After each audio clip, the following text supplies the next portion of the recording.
Good morning, जय श्री कृष्ण, राधे राधे, श्री कृष्ण शरणम मम। यस, इसी श्लोक के साथ हमने शुरू की अपनी सुबह। हम उठे सुबह 4:30 बजे 4:32। इसके बाद हमने लिया एक क्विक शावर, फिर हम गए वॉक करते हुए शिव जी के मंदिर। जब हम वहाँ पहुँचे तो मंदिर बंद था, क्योंकि आज हम कुछ ज़्यादा ही जल्दी मंदिर पहुँच गए। So we decided to stay. तो हमने वहाँ रुककर माला किया। तब तक वहाँ पुजारी जी आए, उन्होंने मंदिर खोला, पूजा की।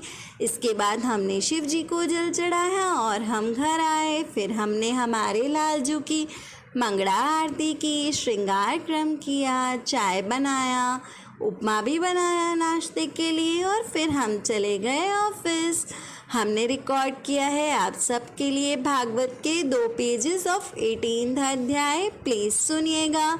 आज हमारे घर पे प्रभु पधरामणी भी हुई, लेकिन आई मिस्ड इट। हम ऑफिस में थे और हमारे परिवार ने प्रभु पधरामणी करवाई। I am so very happy कि प्रभु जी हमारे घर पधारे। Bye bye guys. If you like the video please like, share, subscribe.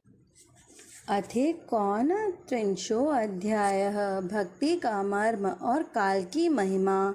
Devahuti ने पूछा, प्रभो, प्रकृति, पुरुष और महतत्व आदि का जैसा लक्षण सांख्य शास्त्र में कहा गया है तथा जिसके द्वारा उनका वास्तविक स्वरूप अलग अलग जाना जाता है, और भक्ति योग ही जिसका प्रयोजन कहा गया है, वह आपने मुझे बताया।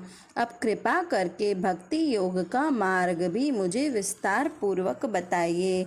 इसके सिवा जीवों के जन्म मरण रूपा अनेक प्रकार की गतियों का भी वर्णन कीजिए, जिनके सुनने से जीवों को सब प्रकार की वस्तुओं से वैराग्य होता है, जिसके भय से लोग शुभ कर्मों में प्रवृत्त होते हैं, और जो ब्रह्मादि का भी शासन करने वाला है, उस सर्व समर्थ काल का स्वरूप भी आप मुझसे कहिए।